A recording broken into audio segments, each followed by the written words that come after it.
They said that we were trash. Well, the name is CRASS, not Clash. They can stuff their punk credentials, it's them that take the cash. They won't charge nothing for their festival talk. RAR badges in their protest wall. Found the right men standing in a park, objecting to racism, to candle in the dark. Black man's got his problems, he's right to deal with it. So don't fool yourself up with your white liberal shit. If you care to take a close look at the way things really stand, you'll see we're all just niggas to the rulers of this land. A typical CRASS gig would be a big hall with banners everywhere, very dark, a lot of people milling around, drunk punks collapsed at the back, a few skinheads trying to cause trouble, a real air of atmosphere of tension, always on the lookout for trouble starting.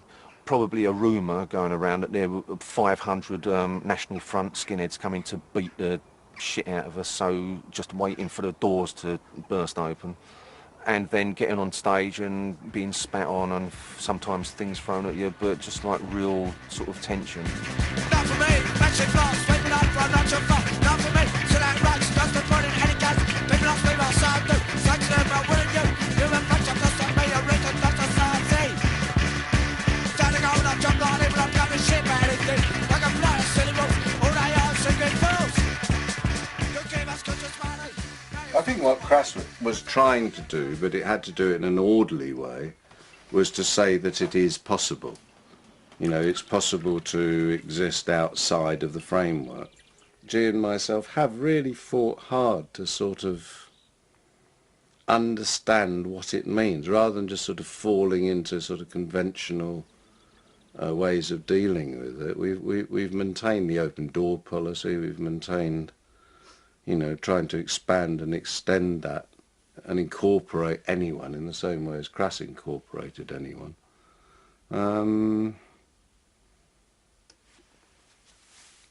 Against a society which actually has been increasingly closing its doors.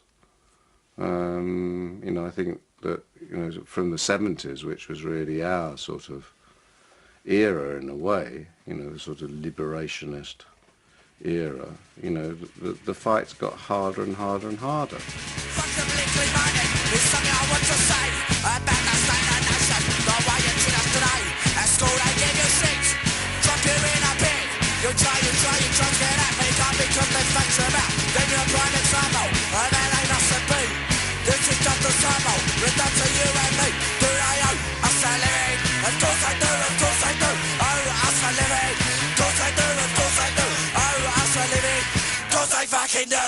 Do you want me to do it? Or No, I'm happy with that. Alright, if you're up for it. What was he playing in then?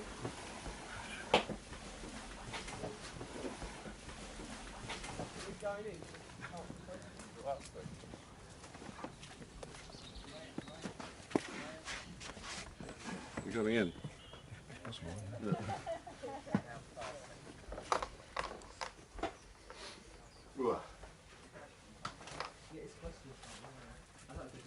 It might be an idea to see. Oh no, are we going to have the big fire tonight?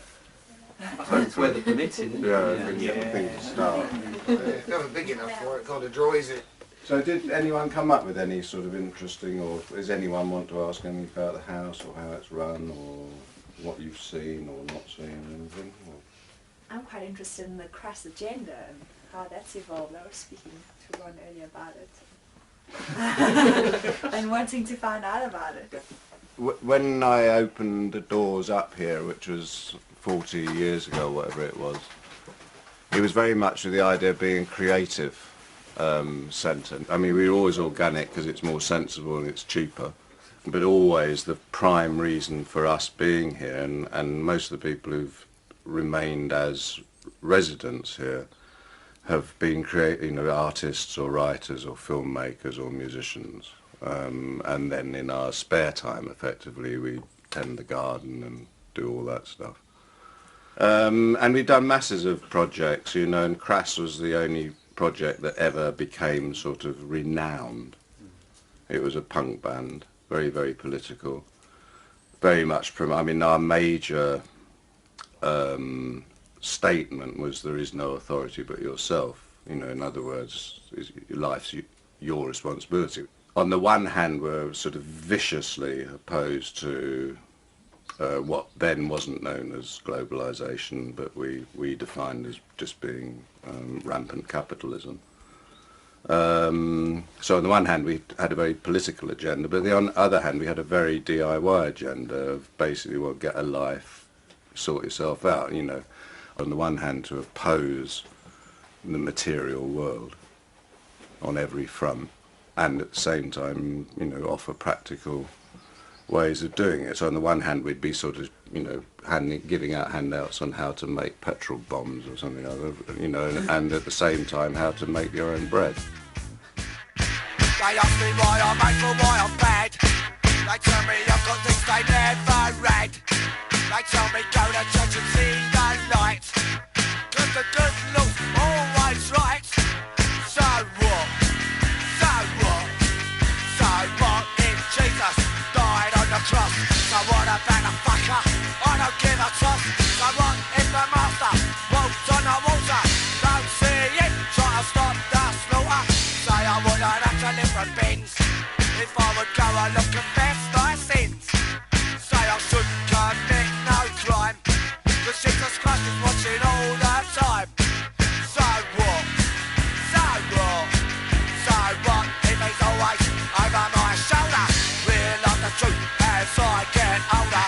Get to see what a conner is, because it's my life, my notice. But I say they're gonna send me away. Say they're gonna make me pay. Yeah, fine. You be good. You stay. You stay. Yeah, I know. You stay. I won't be long. I'd heard about punk rock, but I hadn't seen it or anything. And then I came out of work one day and I noticed a poster for a band called the CRASS that were playing at the Colston Hall. So I just went along to see what it was about, and I was just knocked out by it. That for the first time in my life there were a bunch of working class blokes, young men, looking absolutely really frightening, saying the sort of things that I'd always wanted to say, that previously I'd sort of got into David Bowie and things like this and sort of liked it, but it was never that. It was always that superstar thing, and now on the stage with these working class guys coming from the same background I had, saying exactly the things I wanted to say, and I was like, and then when Joe Strummer at the end of it said, if you think you can do better, start your own fucking band, and I was like, that's what yeah, I want to do that. So I went to visit Penny Rambo at Dale House. He was living there on his own at the time, and he said, what are you doing? And I said, I'm going to start a band.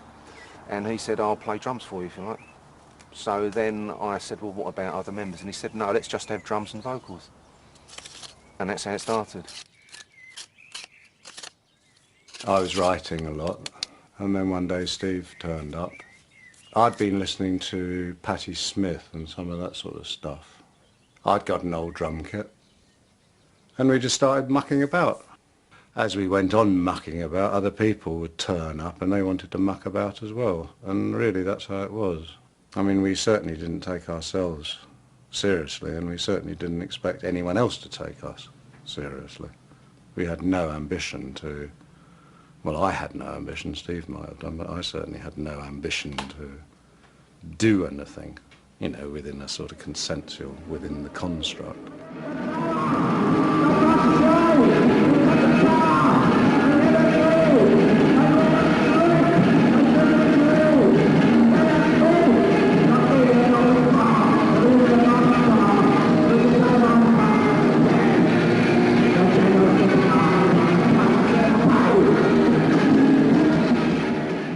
What exactly did you want to say? Fuck off, you bastards. I hate you. I want more money. Why do I have to work? Stop telling me what to do.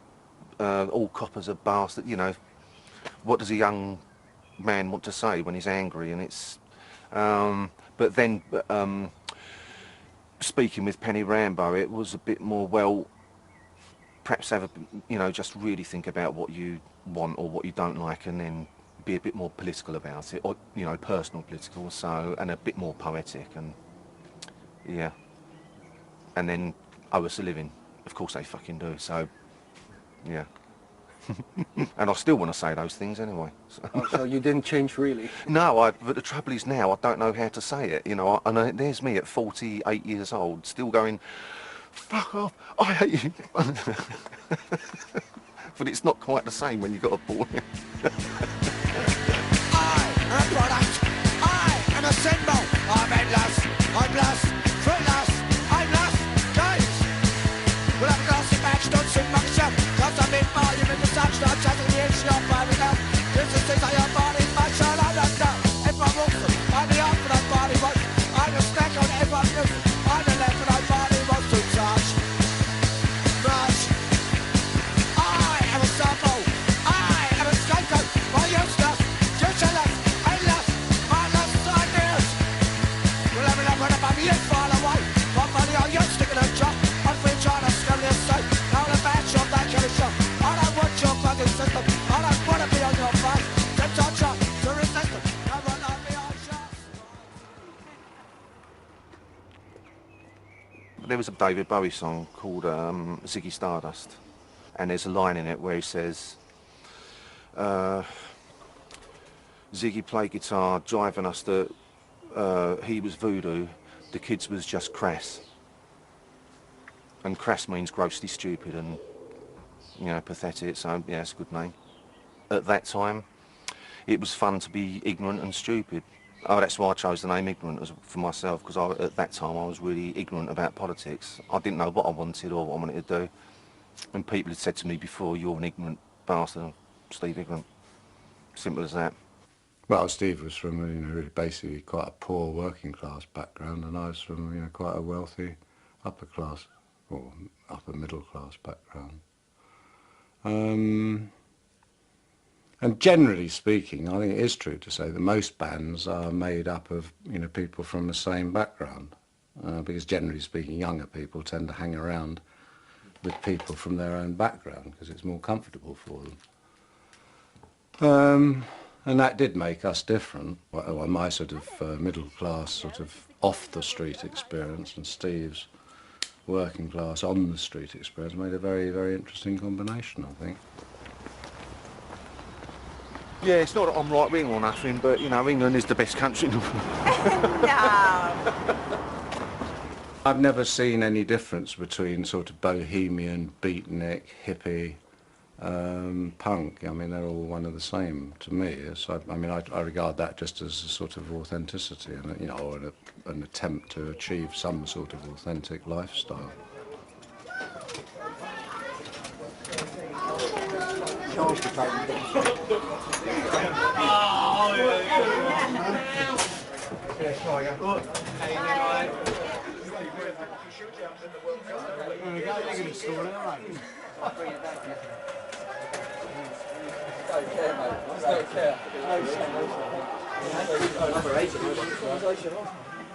Just one. Despicable, no good lads, I'll go over nuts. Thank you. Come on, earn your money. Fucking saucer! What a wanker! Fucking idiot!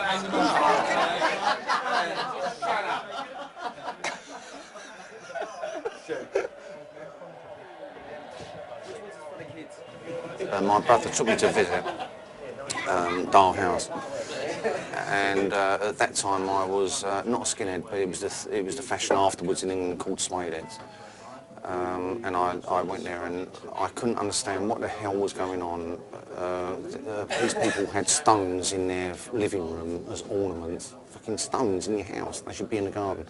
Using words that I'd never heard of before. But what I really liked about Penny Rambo and G was that for the first time in my life, if they asked me a question, or if I said something, they'd answer me and treat me as an equal. And it's the first time I'd ever had that, so I kept going back to visit. So when me and Penn were starting CRASS, we could just take it didn't matter. It really didn't matter because I just used to live with my parents in Dagenham and whatever I said, because I was into poetry and all this sort of stuff, and I discovered a bloke called I'd read a book by a guy called Oscar Wilde called The Picture of Dorian Gray. I really got into poetry and started writing my own poetry and yeah, sort of writing songs because I wanted to be David Bowie. But my mum and dad always sort of said, oh, you know, you'll never do it in, you know, the usual working class thing, you'll end up in a factory. But for the first time, when I first met Penny Rambo and G, I was, for the first time, listened to as a human being or as an adult, even though I was only 13 years old, and tried to talk out of my little arsehole about Walt Whitman or something, having a conversation with a bloke who was older than me, who had been to college and sort of done things. I just thought that was fantastic. And for the first time, someone was actually interested in my opinion, and I'd never had that before, and that's a pretty, you know, that's a pretty big thing. And so when it was CRASS, it was the same thing. There wasn't, we were just friends, you know, and I'd always respect him for that. He's always respected that for me, you know. And we really did blow away that upper class, working class divide, and we were just two guys doing it.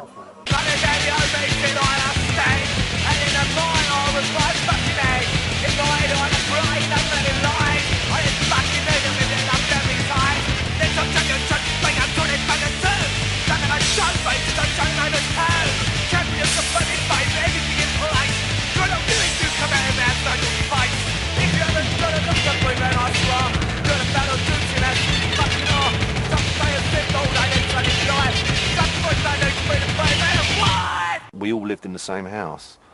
You couldn't have CRASS without what was happening in our personal lives. It was all so interwoven, you can't separate them. So it never stopped. It wasn't like we went to the rehearsal studio and then played CRASS.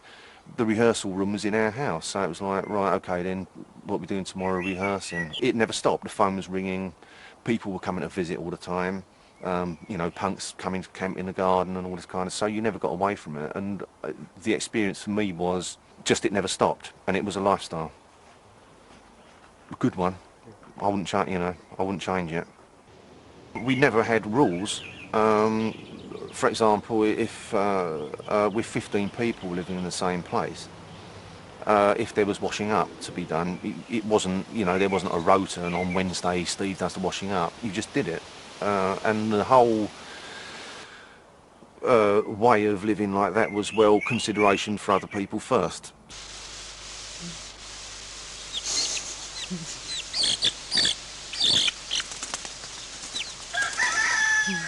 Is it well and truly stuck? Is it well and Has it truly gone? stuck? No, it's still up there. So I just come back to just getting... Mick's taking some film. What? Quick, get in it. Quick. No, don't pretend. It's just I was getting like so fucking swamped with those flyers.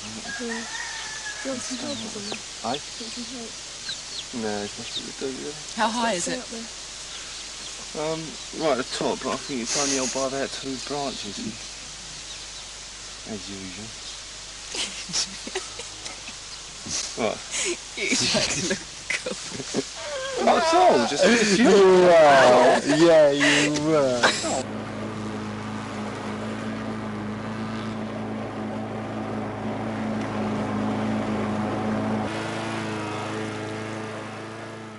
In 1967, I found the place where I'd spent about a year driving around the southeast of England, sort of looking for somewhere. In those days, people, you know, wouldn't have dreamt of moving into somewhere like this. Nowadays, they're very fashionable, very, very valuable.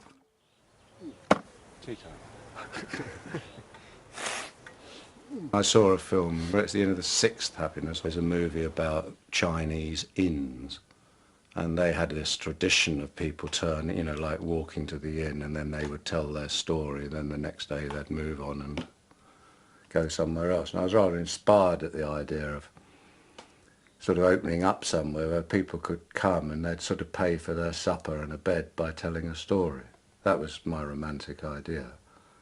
And my romantic idea was that if people liked it, they'd do something similar. So by now, 40 years later, or 38 years later, I thought there'd be hundreds of places like this right across Britain. But in fact, no one, as far as I know, has ever attempted to recreate the system that this place works on, because, as you know, it's not a commune, it's an open door. Most communes manage to survive based around some sort of ideology or religion or whatever, and I'm not interested in sort of shared ideologies or religions. And the open door policy, which is the one we have operated on since then, allows people to come and it allows people to go, and it allows conflicts to develop and allows loves to develop, all sorts of things without any condition. It's a very unconditional state of affairs. And creatively, I suppose that was reflected in the sense that, you know, if someone said, oh, can I join the band? And there wasn't any question as to yes or no. I mean, it was an automatic, of course you can, what can you do? And it didn't matter if they couldn't do anything at all, like Andy. I mean, he hadn't got a clue what to do with the guitar, but, you know, he got one and made a noise on it, so that's good enough.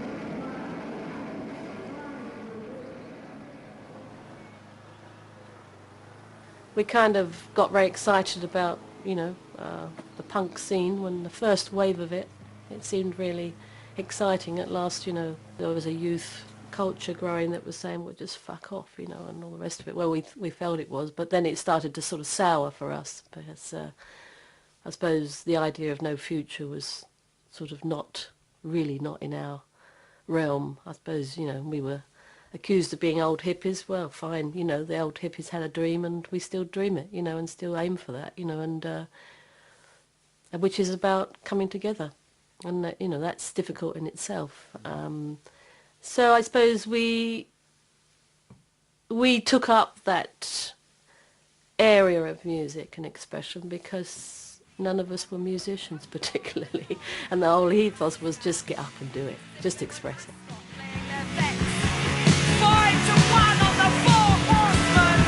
They believe that money can buy them out of the responsibility, that they have the world that they bleed dry.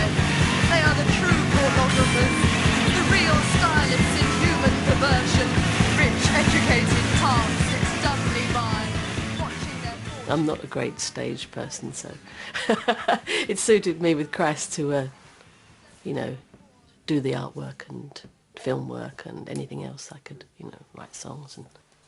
And the artwork was really the covers. Yeah, I mean, it was really the involvement with the whole aesthetic of presentation, really, because I think it's really, really important. It's another language. I mean, and we were all very interested in not only the words, not only the sound, but the presentation and how we could try something very new and try to cut through and find a new language, really.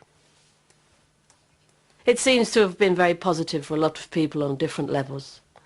I mean, hopefully it didn't... Well, I know it didn't come over as dictatorial at all in what we're trying to say. I think obviously came over very angry.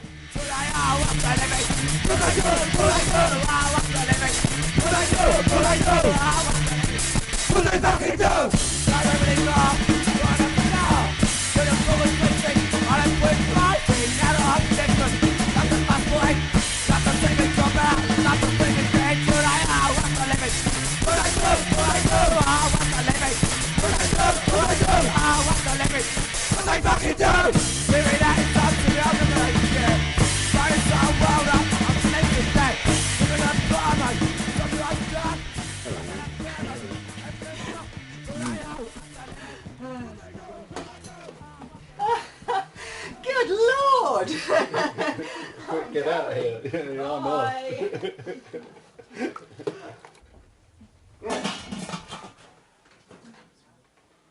should go off with this. There's some in that one. Can you turn the oven off first? Yeah. Mathieu. Hey! It's Ron!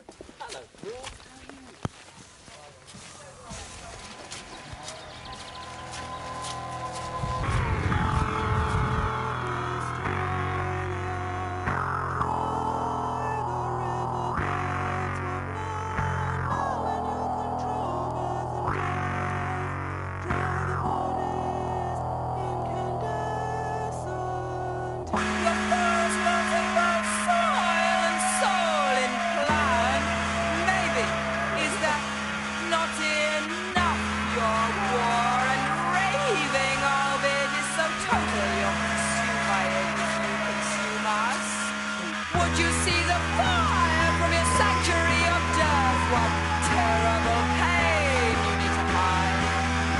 In your hatred, you'd seek to destroy the earth. What is it that you have been? It will fulfil a lot of the needs we feel for a standard family that would live there. It won't do everything, okay, but as a start, as a way of reducing the impact on needing supermarkets, we thought that was one way we could start. What now? Now you would destroy the earth. Drive the riverbeds.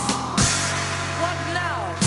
Now in your control, birth and death, dry the bodies. What we're doing this weekend, we're running a basic introduction to permaculture weekend.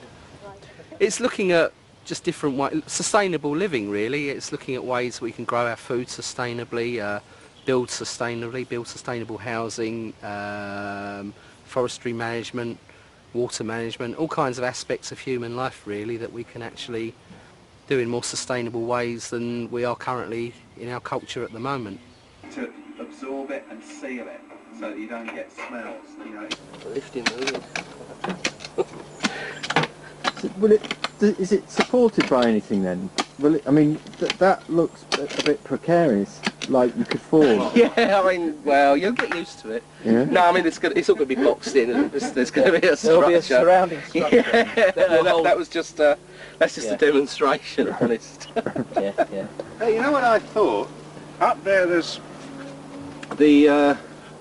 there's two desks which actually are still as desks. Right. Yeah. Well, we could use one of them because they're double lidded. Look, and that fits Yeah. as a sort of, so to use the bog you lift that up, Yeah, that would. and the other totally one enclose. could enclose the Yeah. grass or whatever, and it would look neat. It would. It's ready made with 'Cause hinges. we need to. Yeah. Yeah. So we've got to have that space, haven't we? Yeah. Well, there was this idea of going to get another spade. Mine. A bit zapperish. Oh, lovely lad. Yeah. I think we should. You can actually see it go down. Shall I too. drop one? No!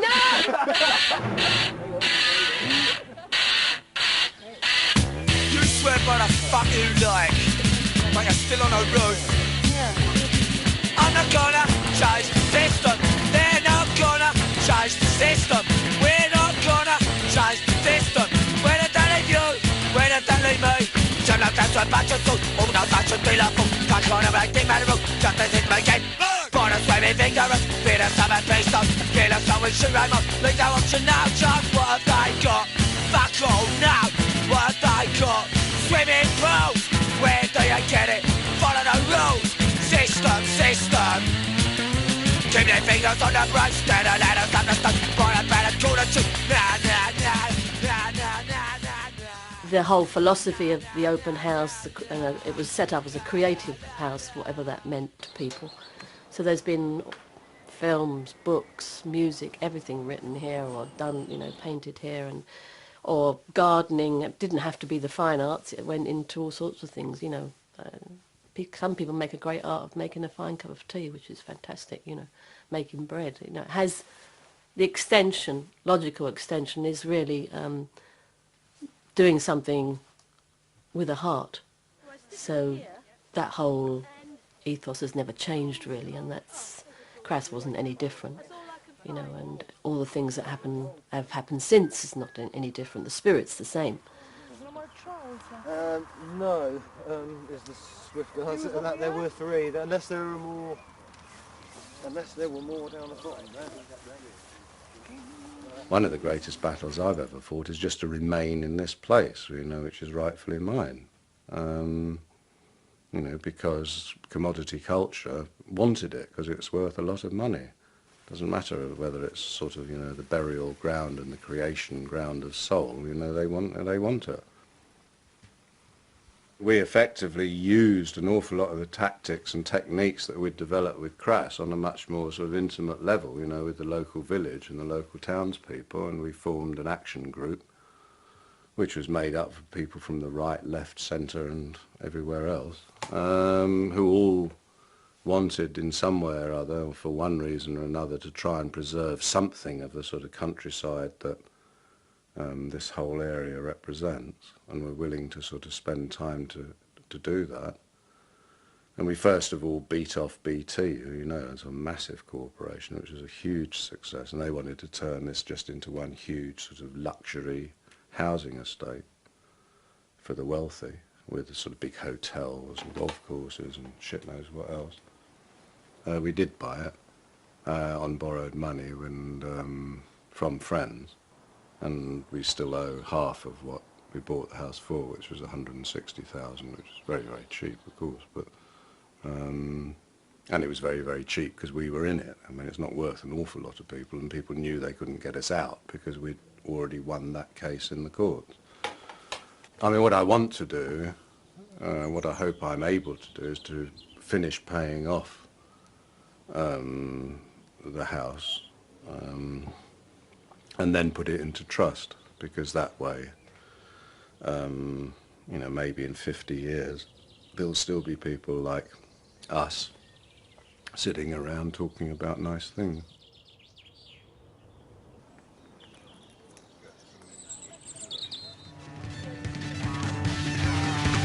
Buy now, let's go.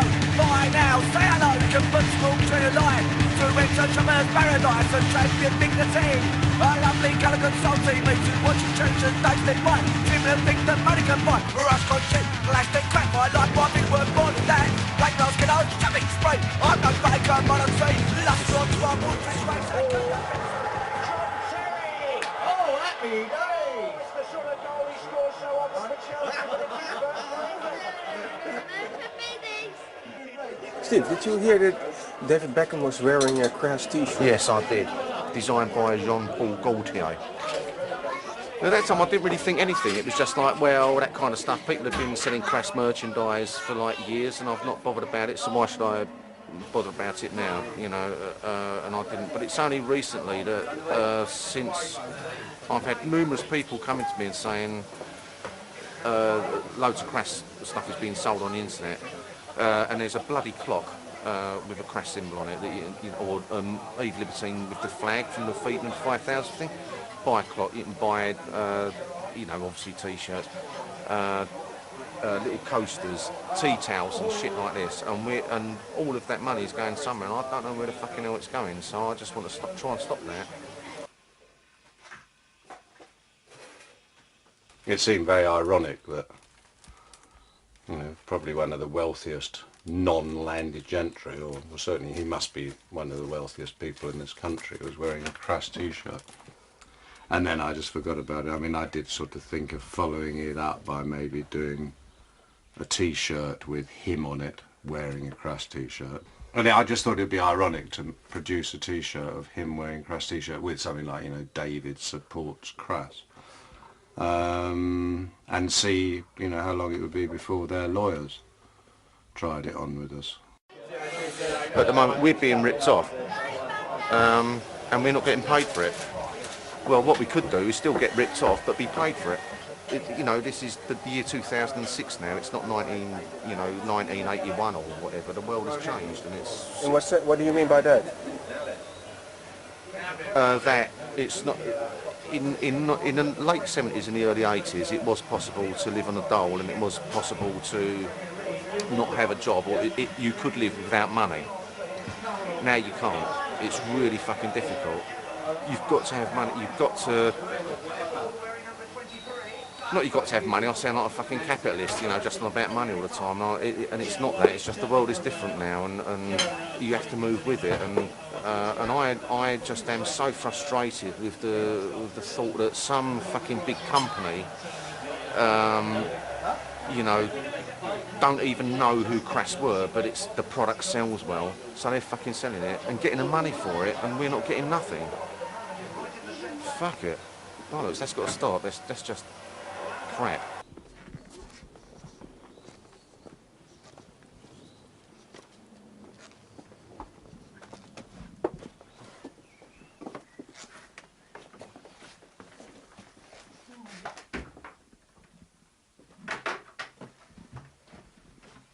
That's it. The old rehearsal room. There's an old drum skin with a CRASS symbol on it. The only bit remaining.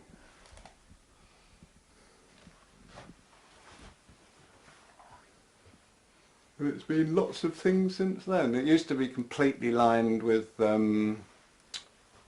carpet, and then we had carpet and strips right across the ceiling so that it you know, soundproofed it a bit, because it was pretty bloody noisy in there, as you can imagine. There was 5 of us playing. But, yeah. Look at the mic here. Oh, there you go. Yeah, I told you we lost all the banners, didn't we? In Amsterdam. But one remained, which has to be the right one, really, doesn't it? Yeah,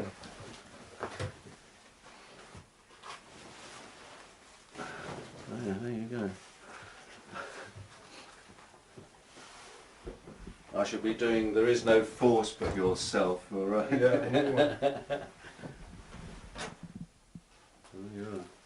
The one remainder. Now an old Remo head. Whoa!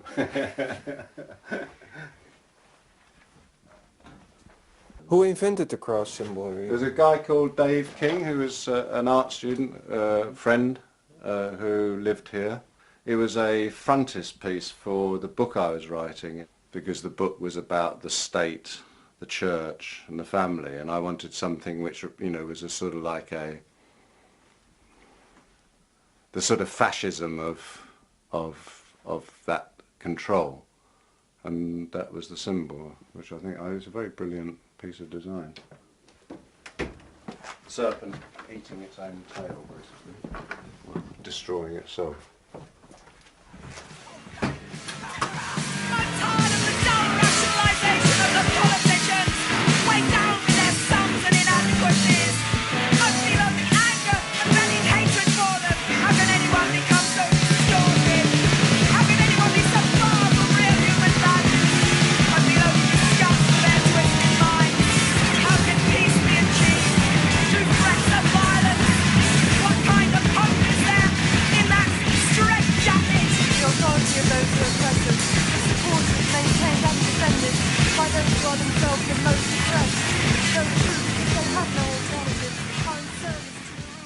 And how exactly was CRASS socially and politically active? How direct? Well, obviously, as an information service, we were very powerful. I mean, it was pre-internet, pre-computers, really. You know, so we didn't have that sort of outlet. But I mean, the network we had was absolutely massive. Our own involvements were, well, varied from sort of soft edge stuff like graffiti campaigns, which were very, very carefully done, militaristically done, graffitiing the central part of the underground network in London. We'd start doing statements, you know, neatly. We never sprayed on property, we sprayed on posters. So say there was a war poster, you know, like a film poster for a war movie. Then we'd have "Fight War Not Wars" on it, you know, very neatly. And we had this policy of being very neat so that it was sort of couldn't really be complained about as vandalism, not because I object to vandalism necessarily, but because it seemed a way in which we might be able to attract the interest of people who otherwise could dismiss it as vandalism. So it varied from that to sort of more, you know, direct actions of sort of super gluing or paint bombing, that sort of stuff. I mean, we never got into any sort of arson. Stop the City events of the early 80s, I suppose, were the most extreme manifestation of that, in the sense that they were a sort of mixture of part festival, part riot. Well, the idea was to close down the city, and I can't remember, there's 2 days in the year when certain figures are shifted in the city from one institution to another. It's when they, you know, decide on the currency, all that sort of shit. Anyway, basically speaking, if you put the city out of operation on those days, then, you know, you're really fucking up their entire modus operandi, like the banks and shipping agencies and that sort of stuff. You know, from sort of smoke bombs in the underground, which completely has to stop the undergrounds, to, you know, banks were having their windows smashed in, streets were blocked, phones were blocked. I mean, the place became inoperable for a day.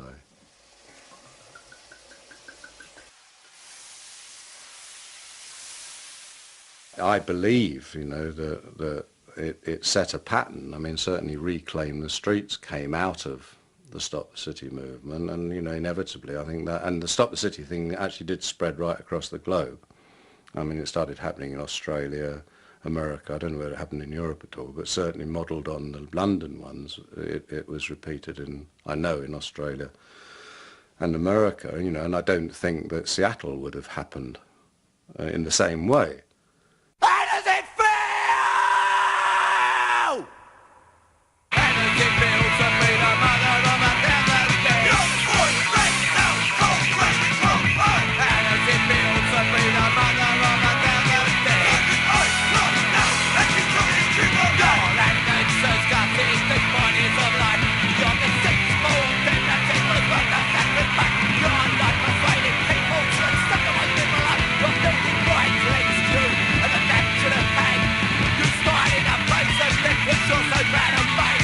Your inhumanity stops you from realize the pain that you're in. Maybe you determined to create your own. We released a record called How Does It Feel to Be the Mother of a Thousand Dead? And writing for one of the daily newspapers here was a guy who did the music bit in it, or the pop bit, fucking prick. And his brother was a Conservative politician in Enfield.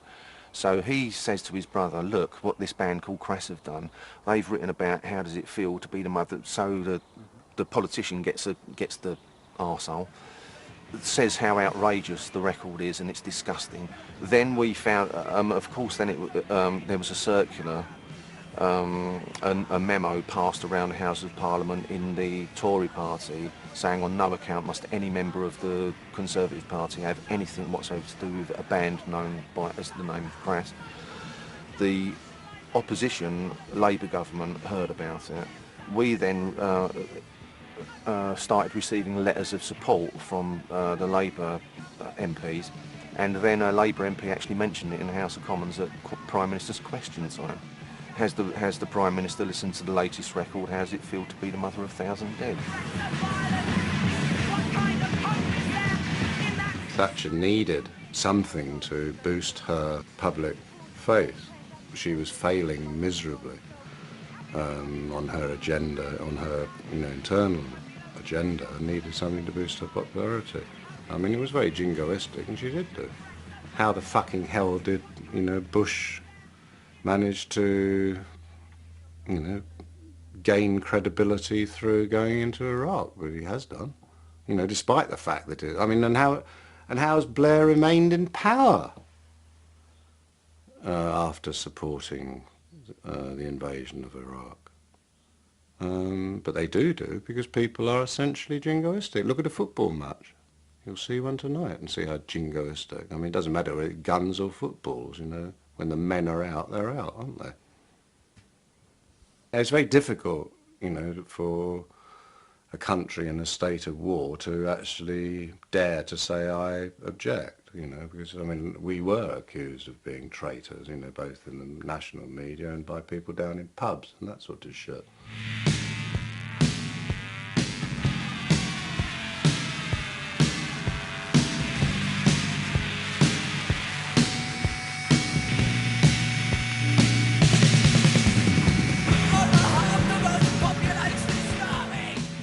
We put together a conversation between Thatcher and Reagan, which was edited out of actual speeches. And the basis of the conversation was basically Reagan questioning Thatcher about the sinking of the Belgrano. We had had classified information from the Falklands. We knew a sailor who used to be a skinhead, and he was heading out to the Falklands. And then he contacted us somehow or other as he was returning and just spewed out all this information about the sinking of the Belgrano and the sinking of the Sheffield.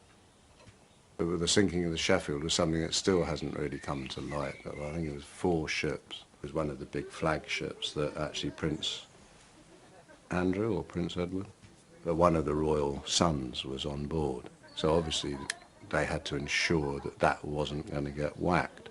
The naval response was to order that 3 of the 4 ships should send up flak, you know, which is silver foil, which diverts missiles. Yeah. And the other one wasn't informed, the Sheffield. So it guaranteed that when the missiles arrived, they would go for the one which wasn't protected by a foil shield, which it did. So the Sheffield was sunk. And the men knew that, you know, and there was almost a mutiny, which is why the boats took so long coming back, because they had to sort that out.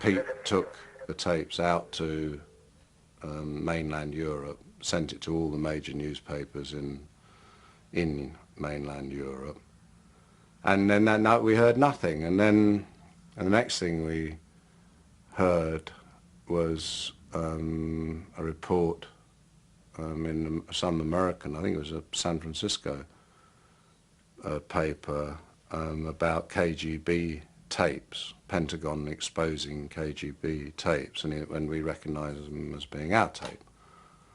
You know, and then it became a really big story in the American press about, you know, KGB, these are the methods used, you know, to what will lead to the Third World War. And anyway, this guy rang up, this reporter, and said, do you know anything about these tapes? And I picked up the phone. I said, no, I don't know what you're talking about. He said, well, I think you do, and I want to come out and talk to you about it. So I said, well, look, if we were to admit it, would you be prepared to print all the information that's given on the tapes about the Sheffield and the Belgrano? And he said, yes, I could do that. And they did do it, you know, so we managed to get, you know, this sort of really, you know, top secret classified information about the Belgrano and the Sheffield into the national, you know, the good quality press. It had no effect at all whatsoever, except this sort of huge interest in us all of a sudden. And, you know, and at that point the KGB actually did get in touch with us, under the guise of being a literary magazine, and invited us up to their offices in West London, you know, which was obviously a complete sham. And it quite obviously was KGB, and basically they were seeing whether we were worth recruiting. And from that point on, it just became fucking stupid, because we were no longer commentators and activists. You know, we'd become sort of experts or something or other. Well, certainly we became desirables to the secret services and that sort of rubbish. And it started feeling really dangerous, to be honest. Pacified, classified, keep in line, you're doing fine. Lost your voice? There ain't no choice. Play the game, silent and tight, with a passive observer.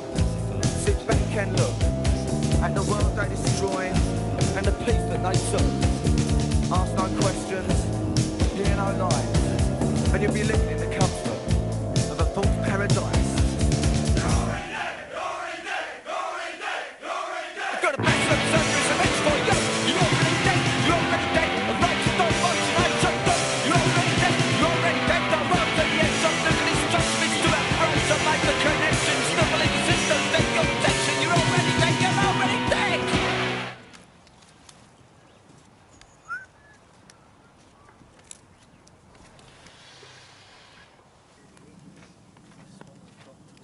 There are flames anyway, so it's looking better.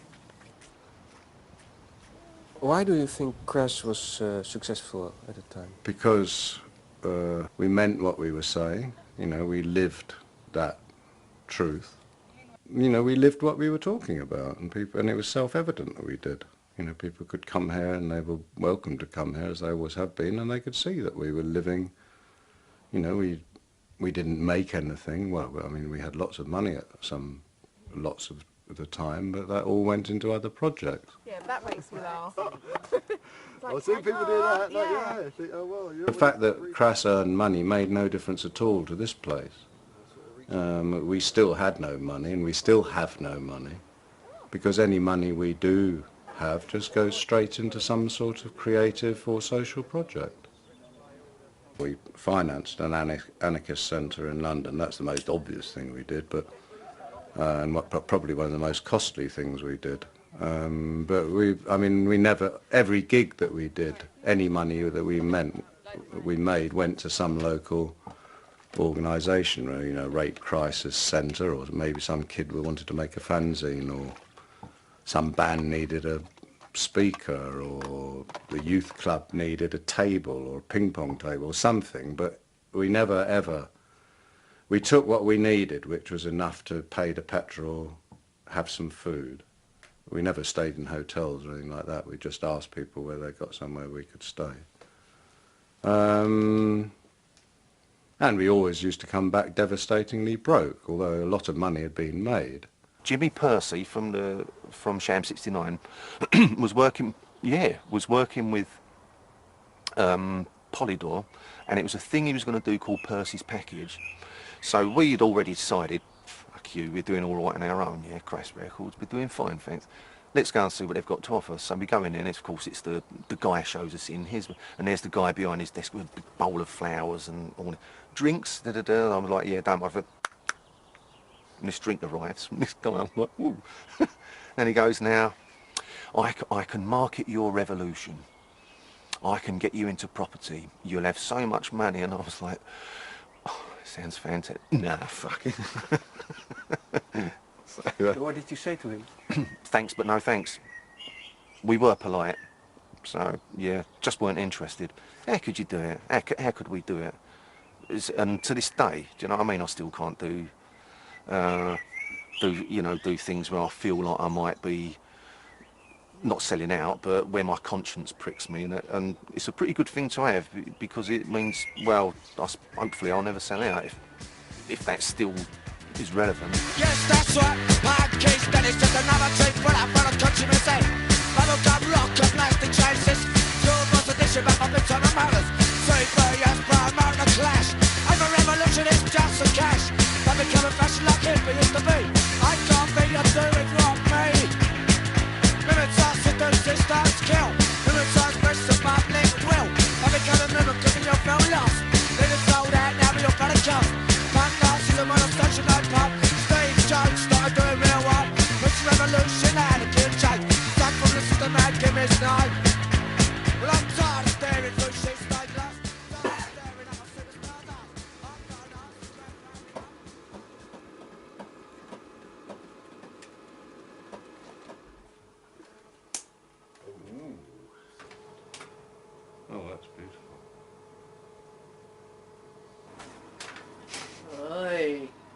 Ignorant and G. Yeah. God. Romantic, even. Oh, the master's still up. Mm. That's Joy. Ron. Ron. Me. And Nima.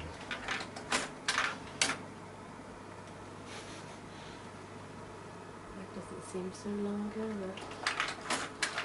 Strange, isn't it? Doesn't look like you at all. It doesn't, does it? No. Really weird.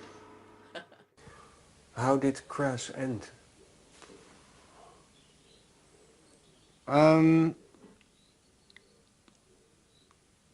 I think there was a schism developing. Well, I don't think, I know there was.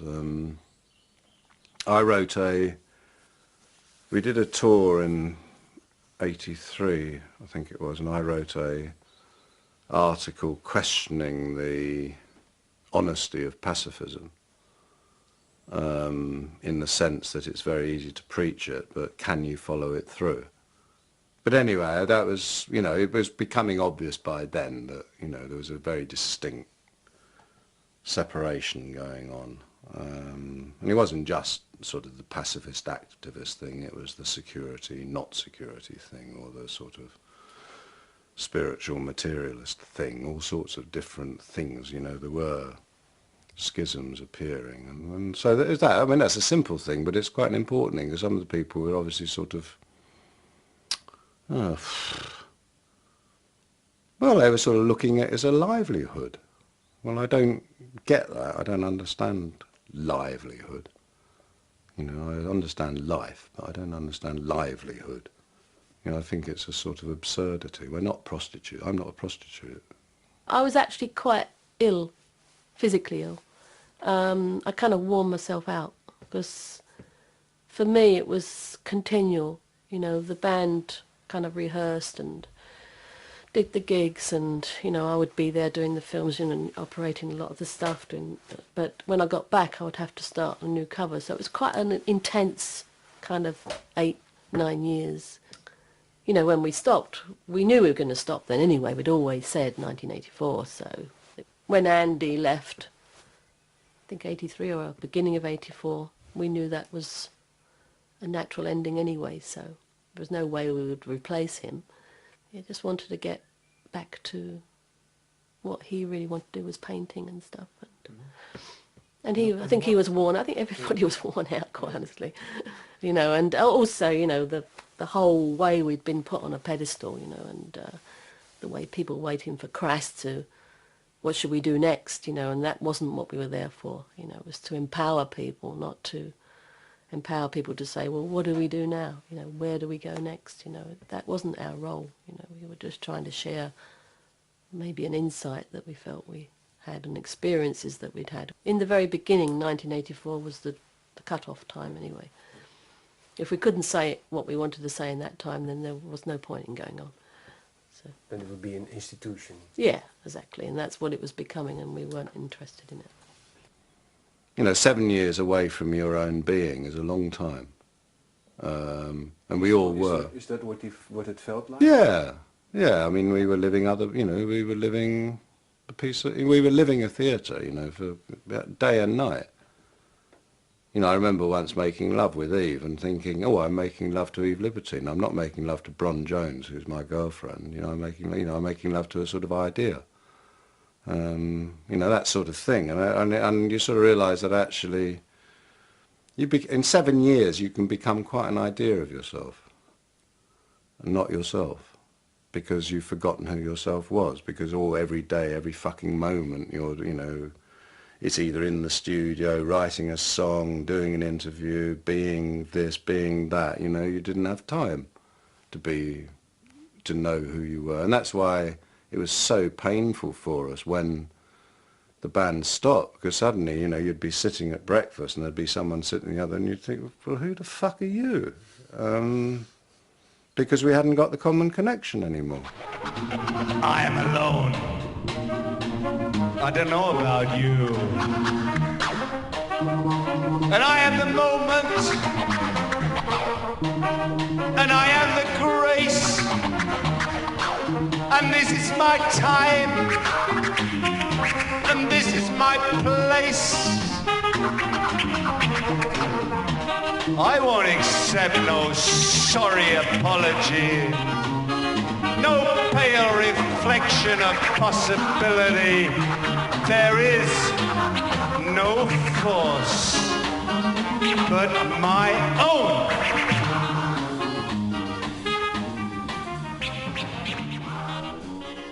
In a way, when we were writing stuff, or when I was writing stuff for CRASS, you know, I was defining, you know, a way of living, you know, especially there is no authority but yourself. You know, which basically, I suppose because G and myself have stayed here, we've had to try and live up to that. You know, all the time we're being, like you've come here because of that. You know, basically to see if we were doing it.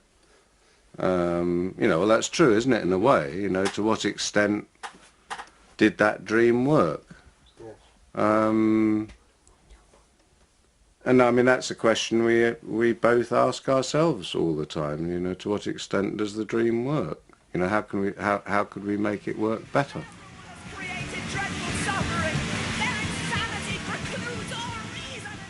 Commodity culture is, you know, has got such a stranglehold, you know, and seems to be an increasing stranglehold that, you know, the pockets of resistance, you know, might be becoming very isolated.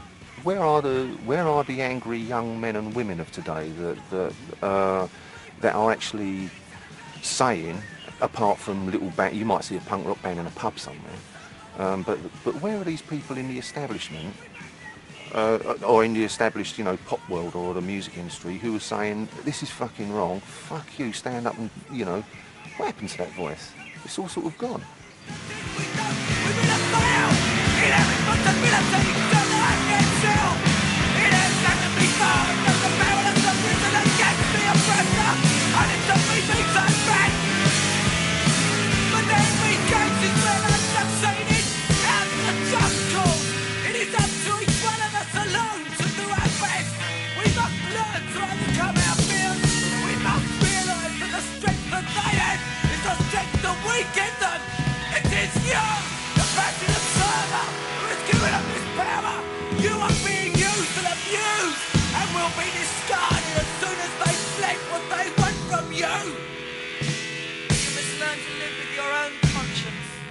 Your own morality, your own decision, your own self. You alone can do it. There is no authority but yourself.